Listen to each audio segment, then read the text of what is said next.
బంధువుల కోసం నువ్వు దేవుని వాక్యానికి విరుద్ధంగా వెళ్ళొద్దు. నీ స్నేహితుల కోసం దేవుని యొక్క వాక్యానికి విరుద్ధంగా వెళ్ళొద్దు.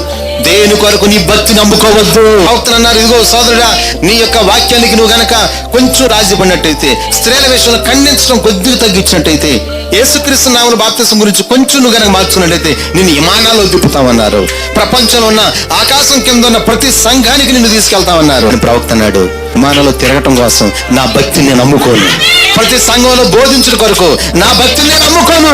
డబ్బు కొరకు నా భక్తిని నమ్ముకోను. దేని కొరకు నా భక్తిని నేను నమ్ముకోను. దేని కొరకు నా భక్తి జీవితాన్ని పణంగా పెట్టను.